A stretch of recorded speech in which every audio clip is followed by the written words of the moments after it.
The only thing I wanted to add was, even if you're not participating in the event, we would greatly appreciate some bowls for the Bowl of Thanks. Because again, the Ventura Partnership has been really great in helping us with a lot of stuff. So we would appreciate, even if you're not participating in the event, if you would still bowls. And one of the thoughts I had was to actually just kind of do something fun, and maybe do something like, maybe you experiment with a new concept for a bowl, and do something with your glazes, and do something where you're just kind of having fun, and use that as a bowl, as like a little project, and that could be a donation. So, but anything would be very appreciated. Yeah, that was the only thing, Stacey. It was very, very efficient. We have till you have till October 21st and 22nd. That's to donate the bowls, but you have till September 25th to sign up. Stacy and Ellen, I would volunteer to collect the bowls at my house like I did last year. So put me on your list. Okay.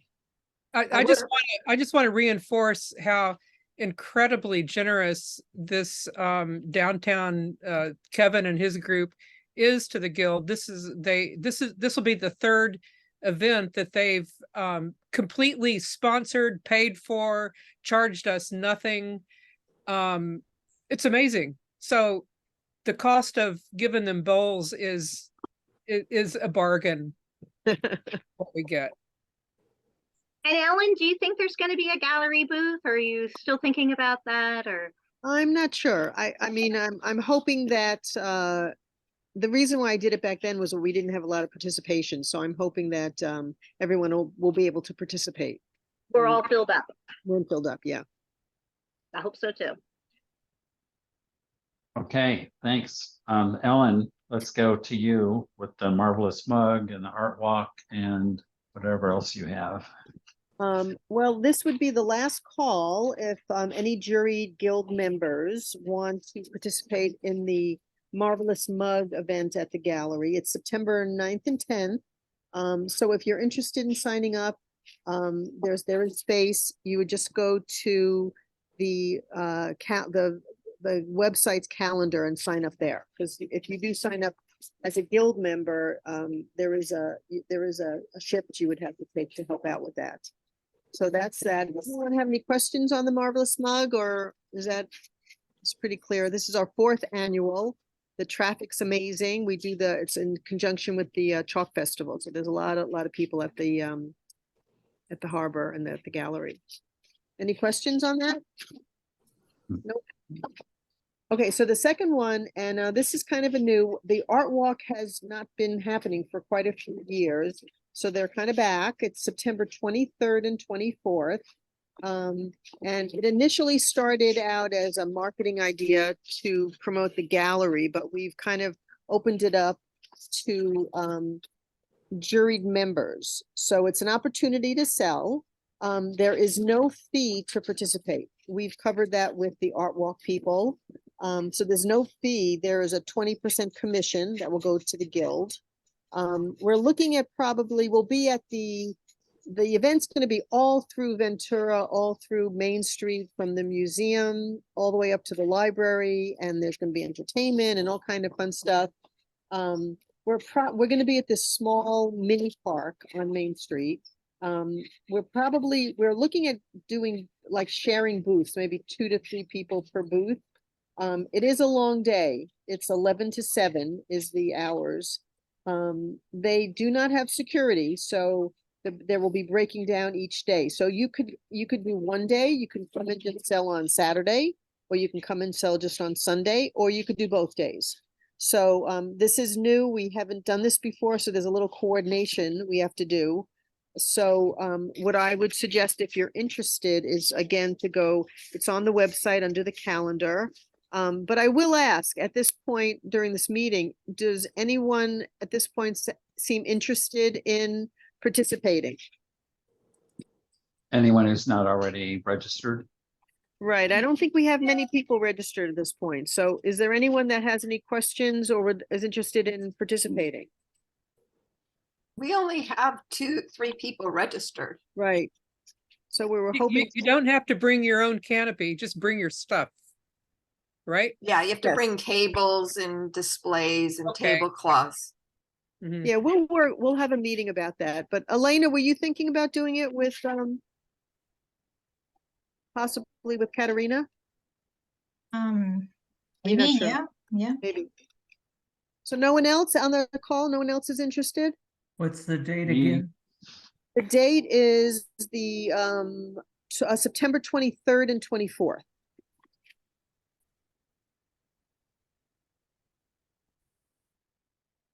So it's close to the. Okay, it's right We're, after we're the looking at, election. we're looking at doing it as a shared thing. So it's not like you're gonna have to take a whole booth out. You could have like 2 or 3 people in your booth. And so it's more kind of just a fun, thing to do together. It's not like you have to do a whole booth.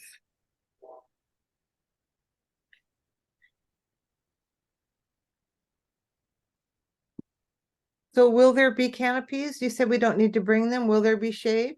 Yeah, we have quite a few of us have canopies, so we'll work it out.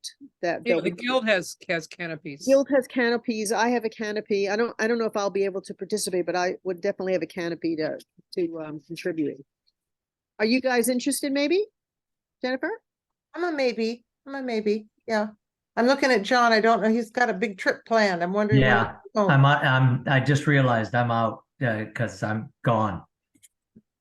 Otherwise, I'd consider it.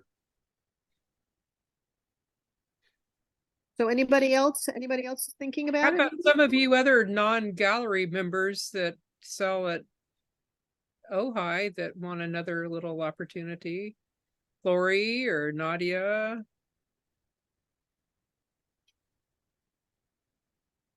I don't have enough stuff made to participate in anything right now. Hmm.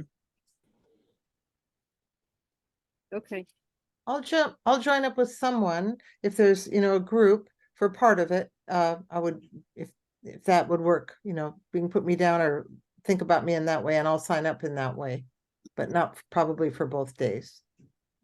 Jennifer, what you can do is you can go onto the website and just pick which Just day pick a you day. prefer. Yeah. You pick Okay. the day and then you're there for that day. Okay. and like I said, Okay.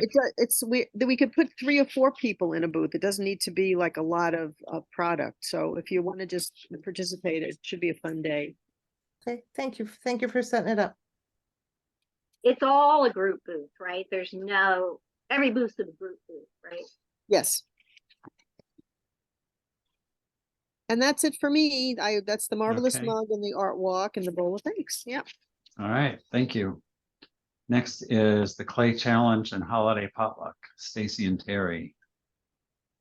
Terry, who should do this, Terry? Well, yeah, Foz is on target for that too. We're gonna have a holiday potluck in person at the Buena Branca Vista, is that what it is? Park on the east, off of Johnson and Ralston. And it'll be on a Saturday. And the clay challenge is to make a serving dish for whatever it is you're bringing to the potluck. And then there's going to be like a gift exchange, a serving dish exchange afterwards. So you'll bring a dish, but you'll take home a different dish. Very cool. So Foz, do we have a reservation yet? No, I'm still waiting to hear back from the city, but we've asked for December 9th. So maybe pencil on your calendar now, December 9th with December 2nd as an alternative date. And we'll keep you informed once we get something set, and there'll be something in Member Connect or programs. You'll get an email that basically says you can go ahead and register for the event using the calendar as soon as we are able to confirm the date. And that'll be like a 1 to 5 or something like that, or do you Probably gonna be like 2 to 6. 2 to 6? Okay. Yeah.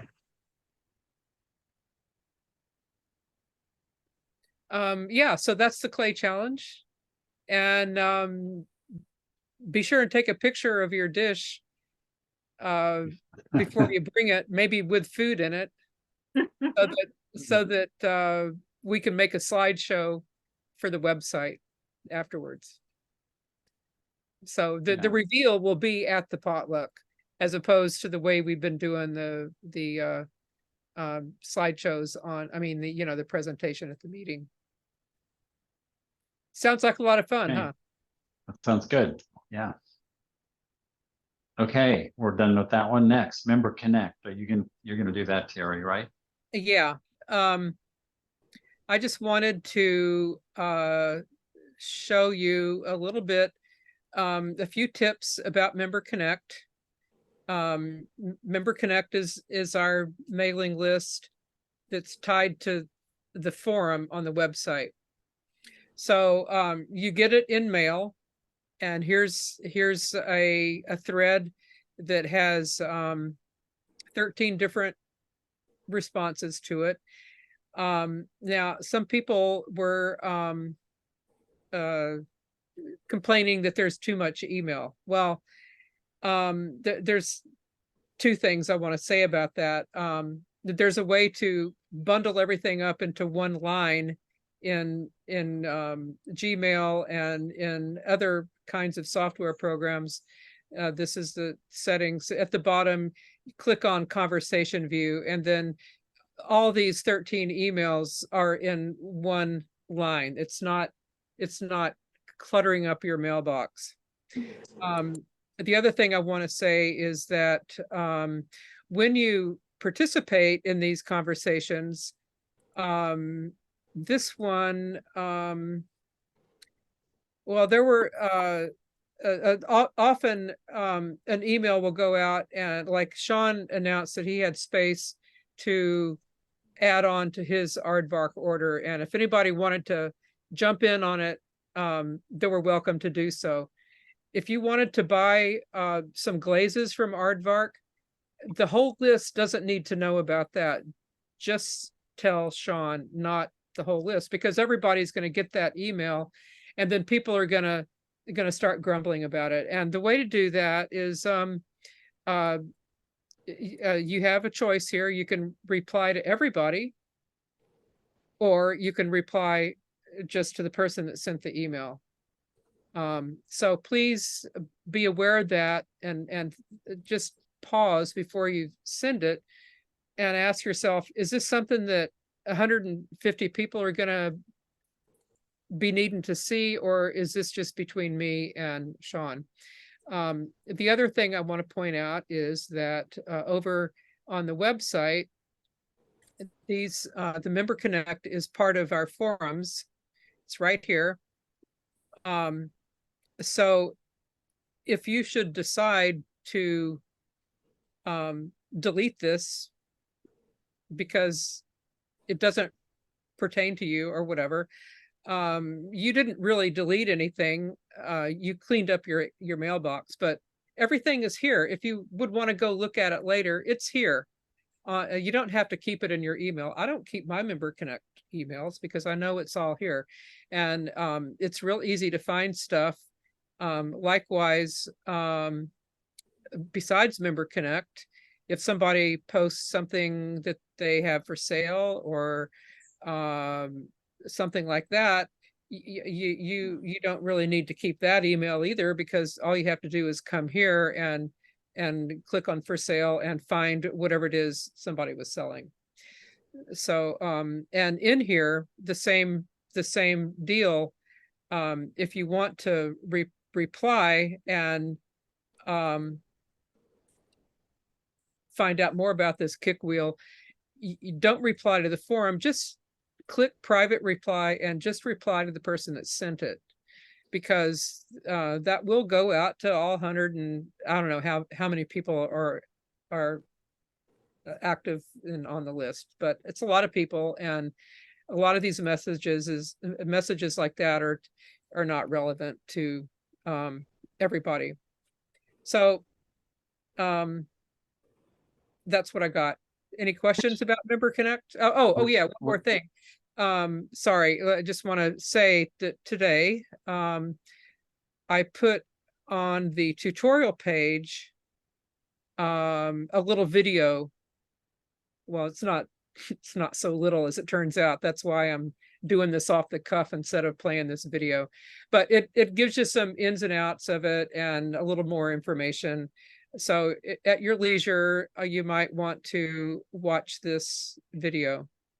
As long as I'm here, there's also a clay order video that walks you through that process. Any questions about any of this stuff? Can you show how to set up a digest? Okay. At the bottom of all of the messages is you have received this message and blah blah blah. Change preferences, including opt out. Go to your online profile, and here's a link right to it. It might ask you to log in. No, it didn't. Okay, so here's your profile, and at the bottom is forum preferences. So a digest means that you will get, like, for instance, that example that I showed you with the 13 emails. A digest means that every day you get that day's messages in a single email. So what you would do is, well, maybe that's the wrong one. Forum memberships. Okay, these are all the different forums that we have. If you would rather not see all the individuals, you can click the pencil and message delivery, frequency. Okay. You can turn a forum email off.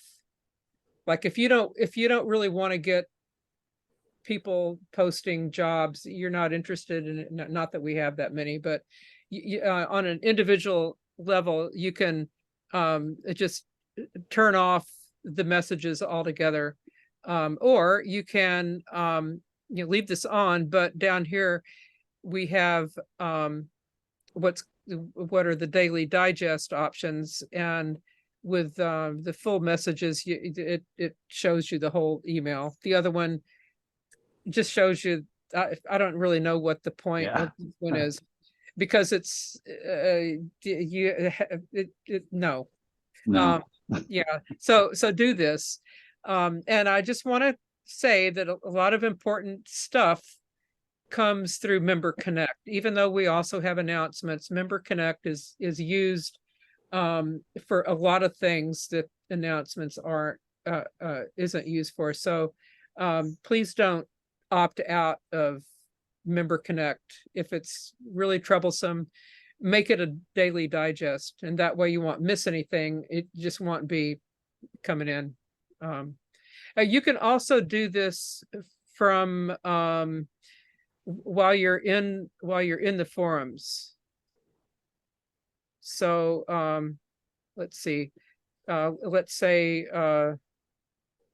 where do we have some action? My forum preferences. So if you click this will take you to the preferences for just this one forum, and it's the same. It's the exact same place that we just saw. This is just another way to get there. A little bit easier way to get there than going through your profile. Okay. So the takeaway, if it doesn't need to go to the whole list, just before you hit the send button, make sure you're sending it not to everybody, but to the person that you want to see that. And you don't have to say thank you if someone has made an announcement. It's, that's nice if you're like in a meeting and there's a bunch of people, you can say thank you, but in email, it creates a thing, and it creates clutter. So, all right. I don't want to take any more time with this, because already I've taken more time than I really wanted to. So. Okay. Great. Thanks, Terry. Okay. Jennifer, you want to tell us about the school event? Oh, right, quickly. Yeah. Thank you. A group of our guild members, I think there were 7 of us who joined 5 other community potters to go over to Pacific High School last Thursday morning and assist the homeroom teachers there with a social emotional learning / pottery project, where on the second day of school at this high school, every student participated in an activity where they made their own hand out of air dry clay and then placed in the hand some items made out of clay that would represent who they were. So that was their introduction to their teacher, to each other. And the feedback I got from our great participants was they enjoyed it. They'd like to come do more activities like this as outreach to the community. And the question I asked was, how did you feel the students responded to this activity? We were there for about an hour and a half with the teachers who were not potters, just serving as support adults, knowledgeable support adults to these groups of kids. And the words that they said were engaged, peaceful, reflective, relaxed, interested, curious, really positive comments. At first they were a little anxious, but once they settled in, those are the words that they used to describe these high school students who are at a continuation high school, beginning their new school year. So I think we all felt like we'd contributed in a very positive way. And I thank the Ellen and Foz and you, Wynn, for helping to make it possible. Thank you for making it happen. Mhm. So I expect that we'll have some other outreach events like this, and I'll put it out to the group as people from specifically the Ventura Unified School District may reach out to us and ask for some specific support. Great, thanks. Is Vera here under an unnamed person? No, she had to leave. She did, okay. Is someone else here? Someone here who can talk to the workshop? Yes. Okay. So the program team had worked to try to get a workshop happening this fall. We were unable to, but there was an announcement through programs and workshops that went out to you all about 10 days ago. CJ Jellick, who is a longtime friend of the Guild, I think a past member, who is an expert in the use of underglaze, will be doing a workshop for the Guild on, she'll be doing 2 one-day workshops, Saturday, February 17th and Sunday, February 18th. The workshops will go from 10 to 4. They're going to be held at Muse Studio, which is on Santa Clara Street in Ventura. The cost for members is $60. Non-members is $90. The registration is open now. You go to the calendar and look for those February dates and you'll be taken to the registration form.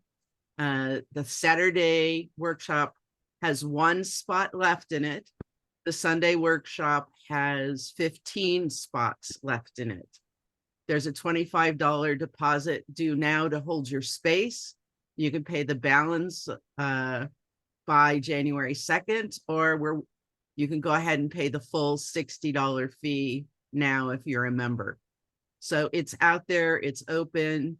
There's additional information on the registration page about what will be done and what you need to bring to that workshop. So it'll be you bringing bits pieces and you'll be working on those pieces at the workshop. Vera McGuire is taking the lead on this.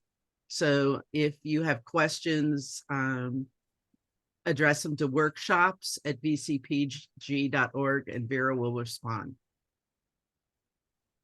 Any questions? Okay. Hope to see you all there. I was surprised how quickly this filled up. Yeah. Where did you say this is located? It's going to be at Muse Studio, which is on Santa Clara Street in Ventura.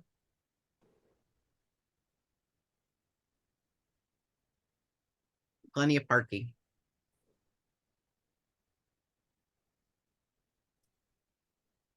Okay, Claude, since you're still up, you want to go on to the team service? Sure. I want to compliment everybody in the guild. We've had a huge percentage of our membership step up during the course of the year and offer some service to make a variety of events happen for our guild members, for the community at large, for things like Jennifer's event with the high school, as well as supporting sales events that the guild offers during the course of the year. As Stacy mentioned, one of the last big opportunities for anyone who has a Plus member who has not yet done their team service is to step up and handle one of those 60 slots that are open to support the Ventura Pottery Market.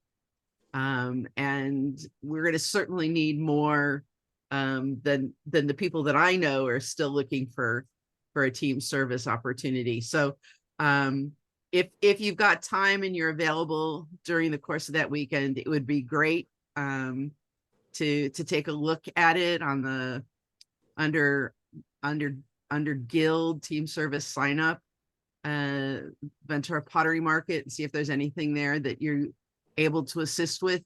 The other opportunity that is date and time specific is we were looking for 4 people to assist with the holiday potluck. 2 spots have been taken, so there's 2 additional spots open to assist in the planning and coordination and on the day site assist to make that event happen. So kudos to everybody here, and we still need more help to make the rest of this year successful. So thank you all. Thanks, Foz. Okay, the last thing I have is a reminder of our annual meeting in October.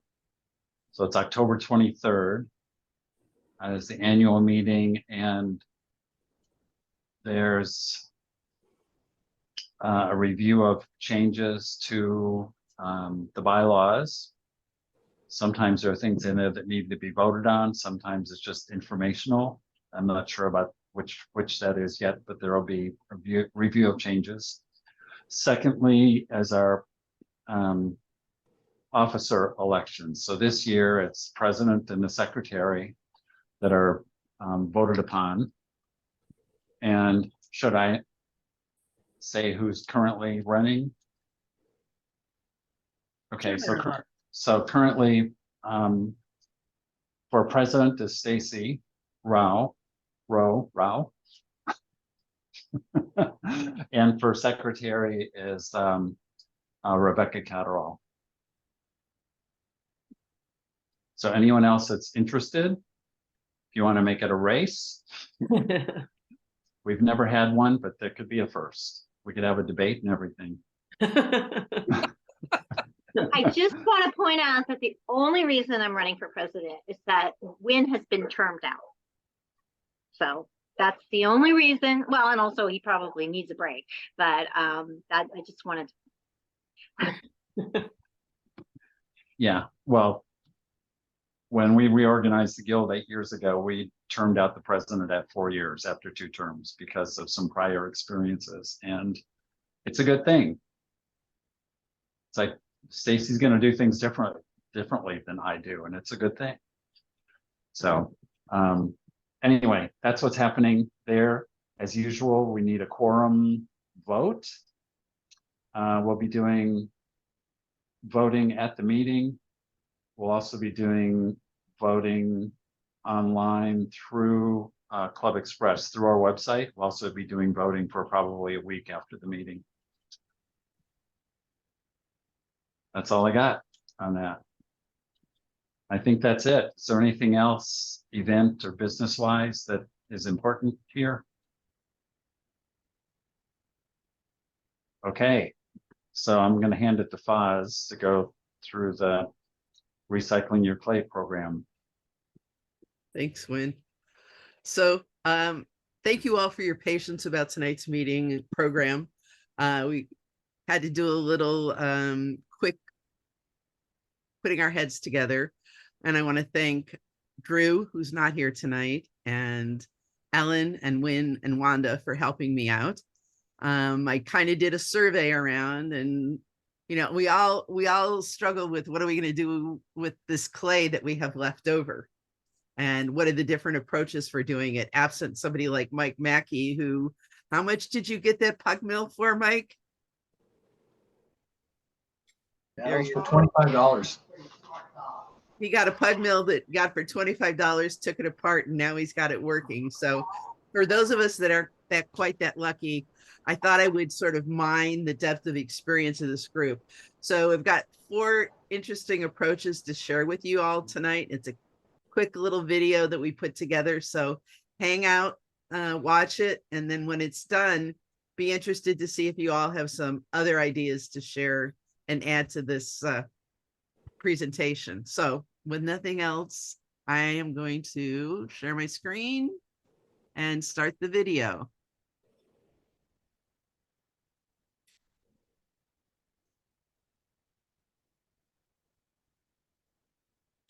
Hi, Drew Lurie, and I wanted to share with you a few ideas about recycling your clay. So there are different ways to do this. Maybe some of you have done it in your home studio. It's basic, but hopefully I'll share a few things. So there are different ways to recycle clay.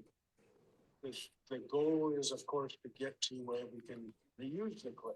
So the way that I do it is, so for example, let's say maybe you have some dry bits, maybe you have some wet bits.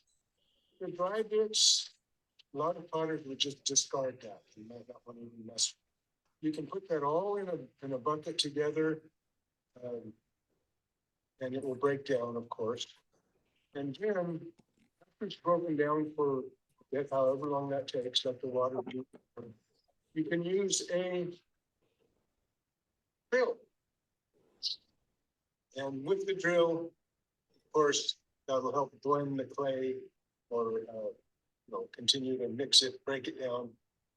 You may not want to even use the drill. It's not necessary, but again, it's an added thing that I think will help really mix the clay nicely.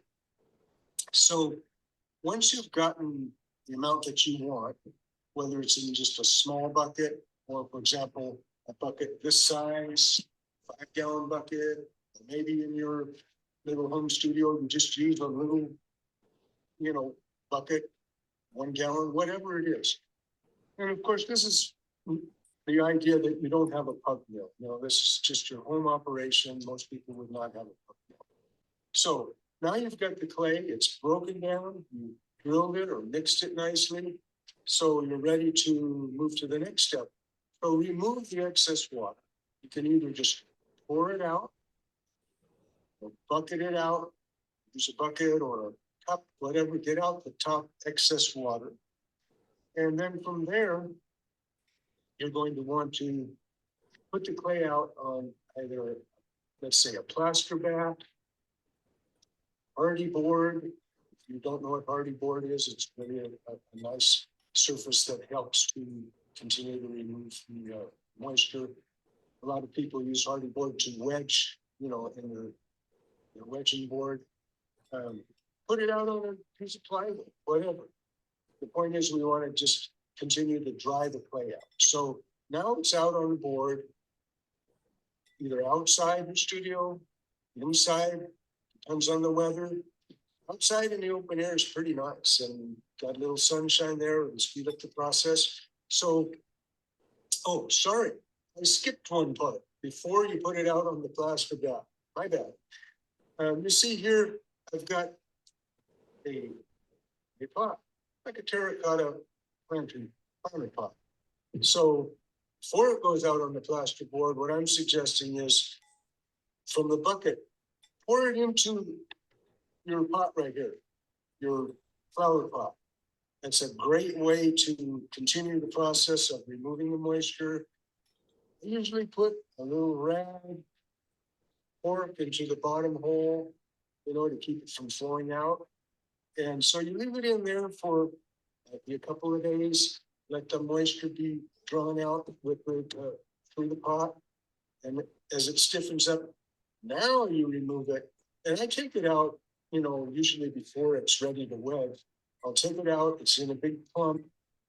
I'll slice it up maybe into 1 or 2 inch thick little slabs, put it on your board, again, your hardy board or your plaster bath. Let it out there and catch the air for a day or two. Now you wedge it up. You're ready to make pots out of the recycled clay. So it's a great way to reuse your clay. I hope you got a few tips out of this and that you'll be able to use that in your studio at home. Thank you. This is my wedging table and the stack of flower pots in the back. I sometimes use when I have a large amount of clay that I want to dry out. But I'm moving back toward this simple plaster bat sandwich that I learned from Larry Carnes. And let me just show you how that works. Simple. So I've got 2 bats here. They're the same size. I borrowed these bats. I work to make what I'm going to make for myself here is probably like 16-inch bats and a little bit thicker so they can absorb more water, but the same principle. I've got that. This clay is a little bit stiffer. This is softer. I'm going to put some of this in here.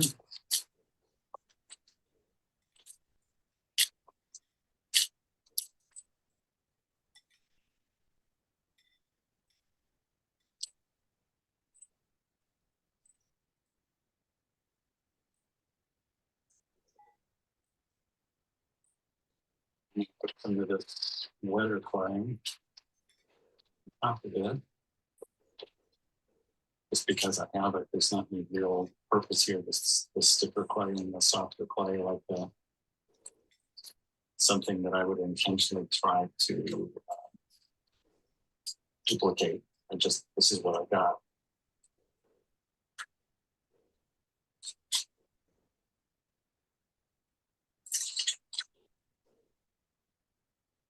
And then I take the other bat, set it down on top of this, down to the point that the clay is just about to come off of the edges.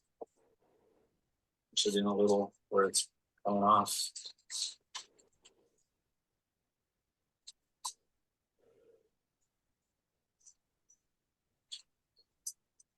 If I had a third bat, I'd put another layer of slip here and the third bat. I could probably do it taller. I've never done it more than 3. And these bats are dry. They've been in the sun, so if the bats are really dry, frequently tomorrow, I can take these bats apart and wedge the clay and use it. If not, it's never more than 2 days, even if it's damp and humid atmospherically, as long as the bats are dry.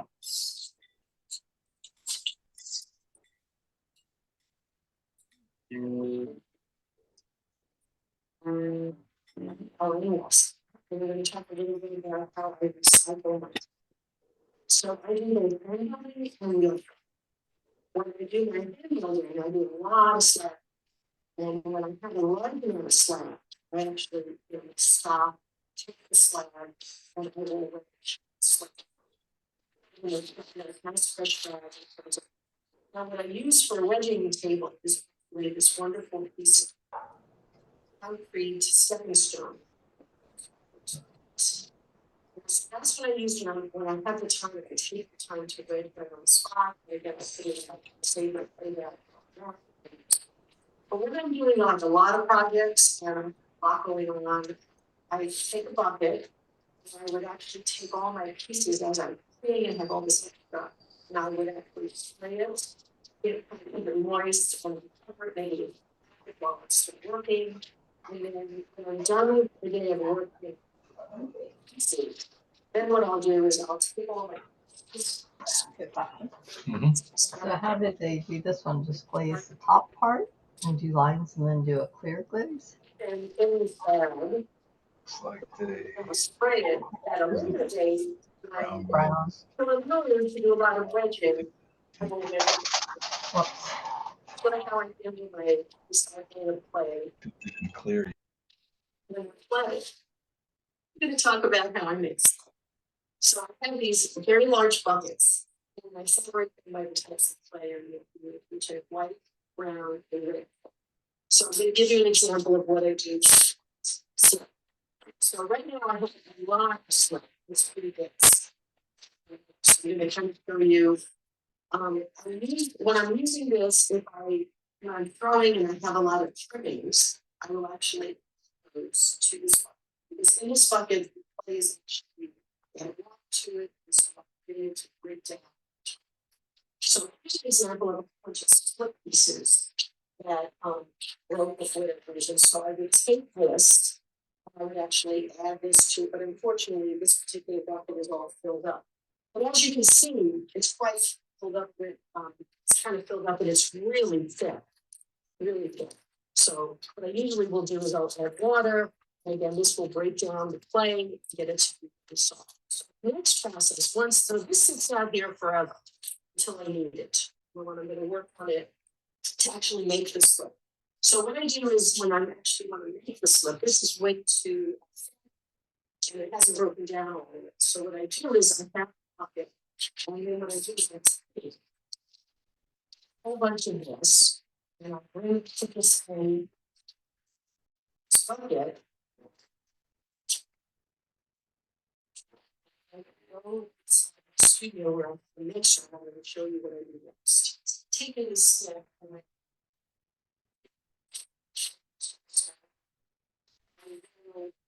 now we need to add see how totally dense it is. So what I'm going to do now is I'm going to add water, and we'll use this one in the mix. I will tell you, I've done this for quite many years, and I will tell you that the one proper one is the best one I've ever found.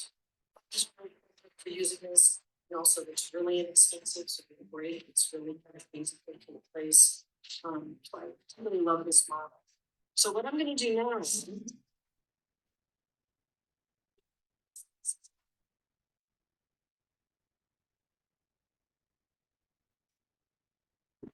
it's too quick.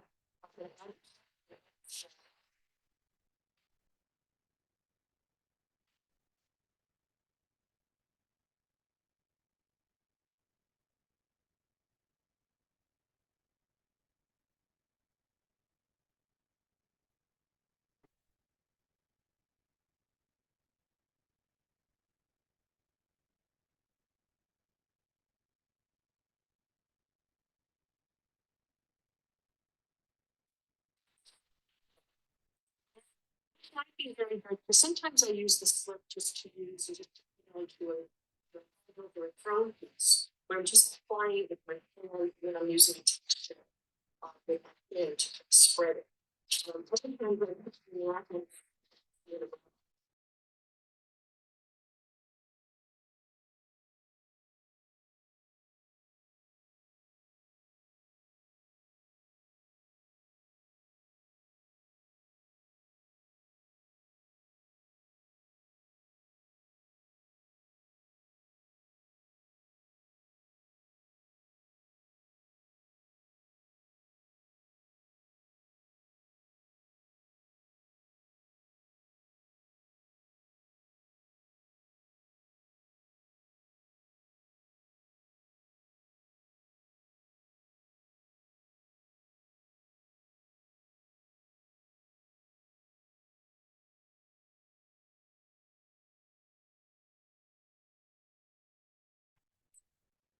I'll fill this up. I'm using a brand new bottle to show you this. And I'll fill this all the way up. And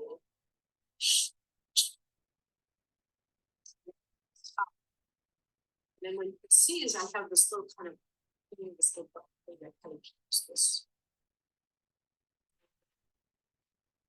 When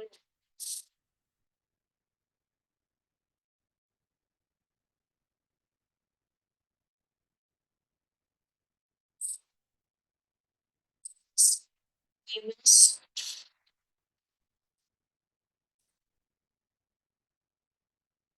make sure it goes through through here. For some reason it gets stuck. I did find these really beautiful these here's the check it press through here to figure it out. And then I'll put the top in. Oh, let me just show you that. Excuse me. And then if sometimes I've lost these and I actually just use, you can see here on the brown, I just use a paper, just stick it in the top, keep it so that it stays pulled out and on this next one. So that's basically my tips on recycling my time, recycle my time. Just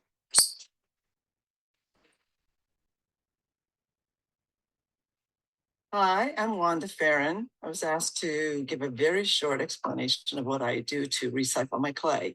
I basically throw with porcelain or stoneware and sometimes do slab work with my stoneware. When I'm using porcelain, my one consideration is to produce as little waste as possible because I used to try to recycle the trimmings and just found it tedious and hard to wedge, and I did not enjoy it in the least. And I decided the time I was spending doing it was not worth the trouble. So when I say I try to produce as little waste as possible, I have created a chart that I use over the years. I just started probably good 20 years ago, and I revise it every once in a while and update it. But it's a chart of what it is I'm throwing, a short description, how high and how wide I want to throw that piece. Sometimes I put in the foot ring if I'm trying to get some consistency, what inches I want for the foot ring when I trim it. And then what I'm going to weigh out to achieve whatever shape this is. And I've changed that weigh out portion over the years. As I've gotten better throwing, I don't need to start with this large amount of clay. So that's how I try not to waste much clay. But as you know, if you throw, inevitably you're going to do some trimming. Although some of you may be good enough not to trim, but I am not. So I do trim, and then I just accept that there's that waste. As far as the stoneware goes, when I roll out a slab of clay, if that's what I'm doing. Well, okay, here's an example of thrown stoneware, a sponge holder. And I used to just throw the cutouts away, but I liked that little heart so much, I ended up attaching it to a small bowl. So that is how I try not to throw some of my clay away. The other way, if I'm making slab forms, is that I actually throw zero waste away with slab forms because I just keep slapping the clay together, that the scraps. Just be careful not to get air bubbles in it if you can. If you do and you see the air bubble, just hit it with a pin and smooth through it. Or I use some of my small forms, like this is a butter dish. Pick something small that takes just scraps of clay. And that's so small, if you do have a problem with an air bubble or something, you haven't lost a great deal. Or sometimes I roll it out into little pieces, my scraps, and just make the stands that I put my self-supporting cones on to put in my kiln. I don't use kiln wash in my kiln because I have advancer shelves and those don't need kiln wash if you're careful. So that's what I use to set cones on. Or I will use the scraps to make little beads, round or squarish, or I'll roll them out and make little ornaments out of them. Or sometimes I create stamps out of my scraps. So that in a nutshell is what I do with my scraps. So here's some others I set out. These are just test tiles. I've drilled a hole through the back so I can hang it. Here I was just testing what wax relief does after dipping clear and a color. So textiles is another use for your scraps overlay. And that's what I've got to say on that.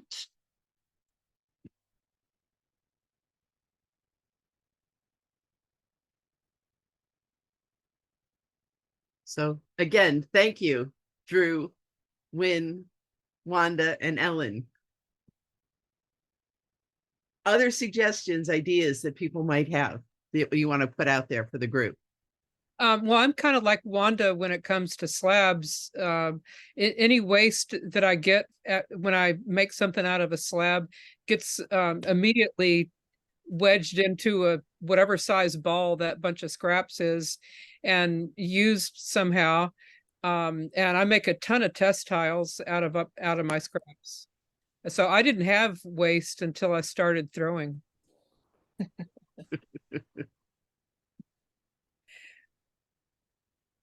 I just want to say I didn't recycle until the pandemic.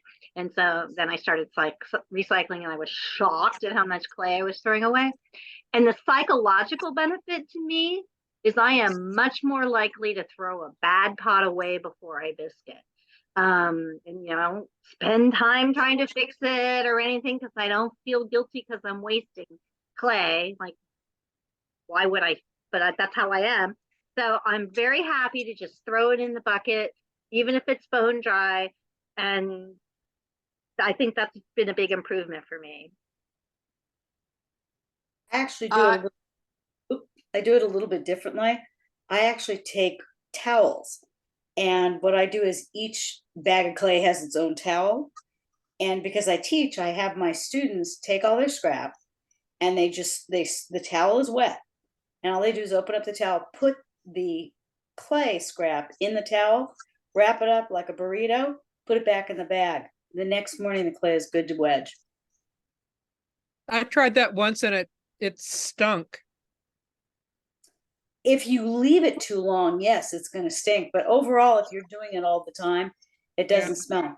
Periodically, the clay breaks down the fibers, so you have to throw it away, the rag, after a while.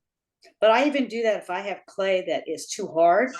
I'll cut the 25 pounds in half, take the towel, put it in, take the other piece on top, wrap it up, and within 24 to 48 hours, the clay is good to go. I started actually recycling all my trimmings because I mainly just throw, and so consequently I have a lot of dry trimmings when I trim my pots. And I use the double bucket with the pillowcase. And so I use all my throwing water. So what I do is I have a pillowcase inside a bucket with holes in it, and then it's sitting inside another bucket, and all my trimmings, I make them completely dry and break them down and add them to my throwing water in the pillowcase. And it's slowly, the water, when I take the top bucket out of the second bucket, that water's absolutely clear. It's completely filtered. And so I haven't lost anything that's in the clay body itself. And then once I've filled the pillowcase, I take the pillowcase out and I just leave it, and I just keep turning it over, and I get it to the point where I can just literally get it dry enough that I can make arches and let it just air dry, and then I wedge it and I can throw with it or hand build with it. So I use all of my scraps and all of my throwing water now. Everything goes in the pillowcase. Everything goes in the pillowcase. Does the pillowcase break down after a while? Well, I put a call out and I got a lot of pillowcases. I only use it once. It does I only use a pillowcase once. It takes about 2 weeks for me to fill a pillowcase. And what I found is you have to use white pillowcases because not that it hurts the clay, because it doesn't do anything to the clay, but like I was using a blue pillowcase and my clay was blue. It burned away and didn't have any effect on the clay body, but so then you take the pillowcase and you just throw it away after I've used it. Yeah, after I've gotten to the point where it's come out of the bucket and the clay's drying in the pillowcase, I get to the point where I actually need it in the pillowcase itself and get it to the point where it's no longer sticking to the pillowcase, and that's when I take it out of the pillowcase. And what I found is when I rotate the pillowcase, the mold goes away. So whatever side that it's laying down on gets a little bit moldy, but then I shift it and then the mold goes away. So it's fine. But I get about 20 pounds of clay at a time out of those pillowcases. Wow. If you use synthetic pillowcases, you can reuse them. Yeah. Like well, I just put a call or out to a bunch of friends and I ended up with piles of pillowcases. If they're cotton, they'll rot. Yeah. Yeah, that makes sense. So, anyway. so let me just, I'm trying to visualize this. So the big bucket, I use 2 5-gallon buckets. I okay, take 1 5-gallon bucket and I have my husband drill holes in it. And In the it's bottom. actually cracked and it still works. And that bucket has a pillowcase in it. So all my throwing water, you know, the bottom of my throwing water, like I let my throwing water settle and I pour off the clear water, and then I put all my throwing water in this pillowcase. And then eventually I break up all my dry throwing clay. So I take my, like when trimming, when I trim, I take all my trimmings and I put them in a big metal bucket and let them get completely dry. And so then I start adding that to my throwing water. I just rub it between my hands to break it down. And then every once in a while, I lift that first bucket out of the second bucket that has no holes, and the water in there is clear because everything is caught in the pillowcase. And so you end up with just the clear water that's come through the clay. It's absolutely crystal clear. It's so bizarre. wow, that's, yeah. Yeah. And the thing is, you're not losing any, you know, it's like glaze. If you pour water off glaze, you're taking some of the glaze away, no matter how clear that water is. But this is leaving all of the clay in there. Yeah. It's weird, and it works. And I didn't do it. For a while, I just was keeping my trimmings. I had bags and bags and bags of trimmings, and I thought, oh yeah, I'm going to reclaim them. Yeah, I threw them away. But then the next time I started, and I've been doing it, I'm on my second batch, and I got 20 pounds of clay. I mean, Well, do you have to add vinegar to keep it from smelling? Because that's my experience, is that when I have these buckets that I keep adding throwing water and sludge to and stuff, it really starts to smell. well, I only have one going at a time, or 2. I have one for red clay, and I don't use very much red clay. So I have mostly just white clay. And the other thing is I don't separate my B mix from Laguna from my B mix from Aardvark. I just all throw it all in there. I don't care. It will smell, but once you take it out and you're letting the pillowcase kind of dry out and you're kneading it in the pillowcase itself, it doesn't smell. And then once I put it in the arch, it doesn't smell. So I don't use any vinegar.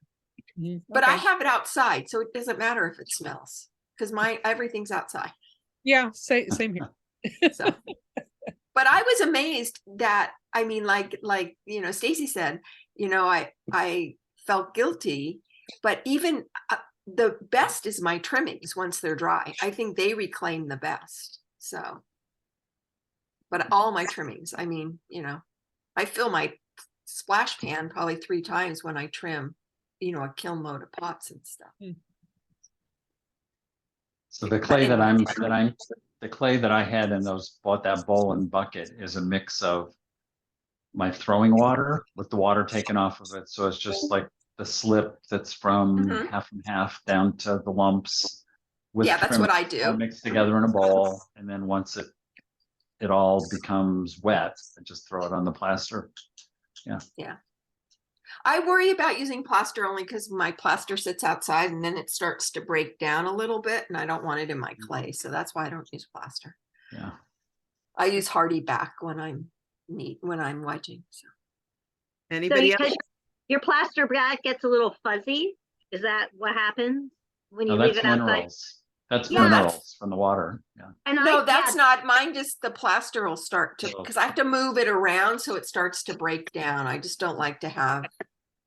Because I was gonna say that fuzzy stuff isn't a problem. It just yeah. So other experiences, tips, techniques people have?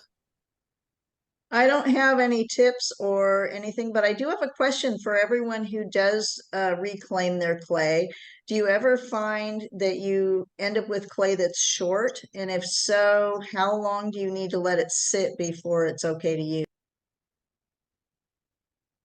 I find it's actually more plastic than the clay right out of the bag from the vendor. Okay. Yeah, that's interesting because I've heard of it, especially using throwing clay. scraps that a lot of times people end up with clay that's short and they have to let it sit for several weeks. I used to let mine sit for a couple of months before I used it, and I dated all my bags, so I would know when they were ready to use.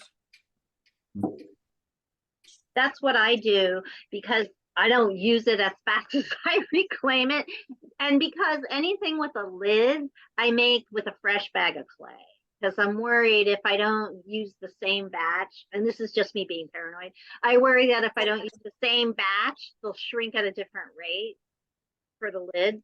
So, and since I make a lot of things with lids, I have a kind of backlog of recycled clay that I just use for everything without a lid. And so they end up aging anyway. And I date the bags and I date my buckets too.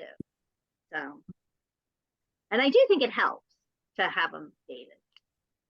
They get a little moldy, or they don't get moldy, they get a little green. Doesn't work. I'm loving Wanda's approach the more I hear about it. I want her spreadsheet. That's what I want. I'm gonna make her spreadsheet. Well, Wanda, what do you do with your throwing water with all the slip?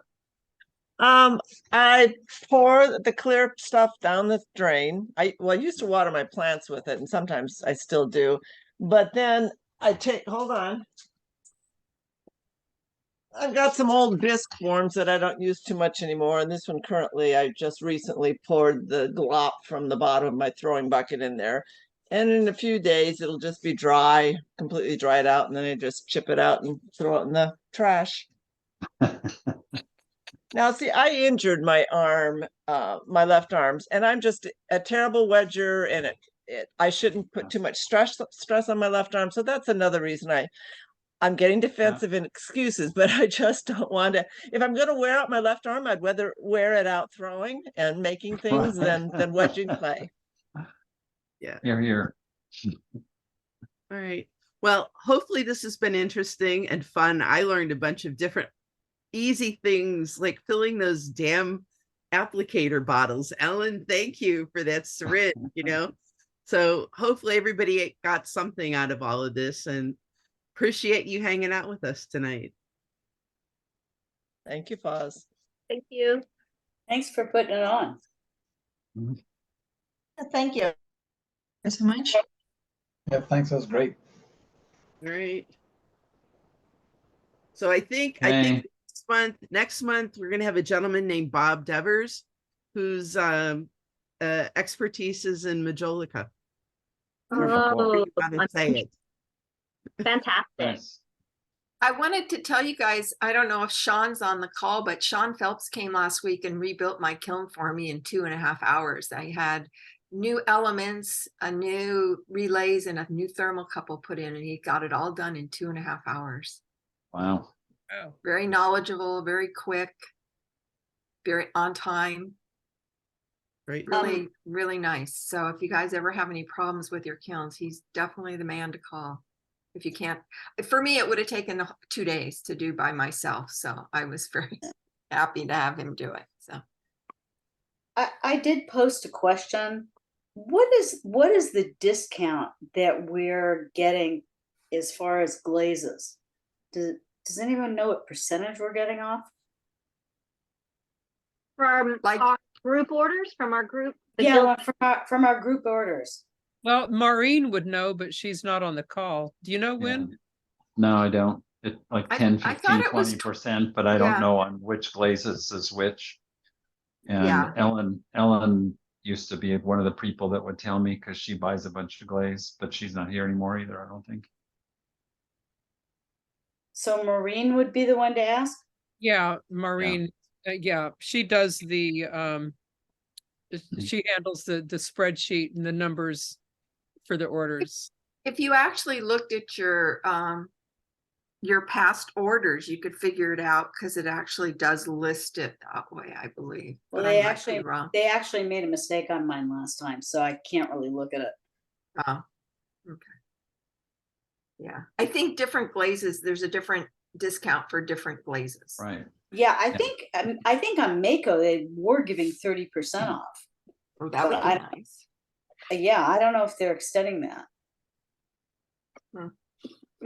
don't know. Or you could call Aardvark. Yeah, I think that's what I'll probably do. Probably the best way to do it. Okay, folks, I'm the thing- signing off. We could get the Yeah. answer. We could get the answer and then post it on the clay order page. Yeah. Oh, that would be Good good. night, everybody. Okay. Yeah. Good night. All right. Great. Thank you. Good night.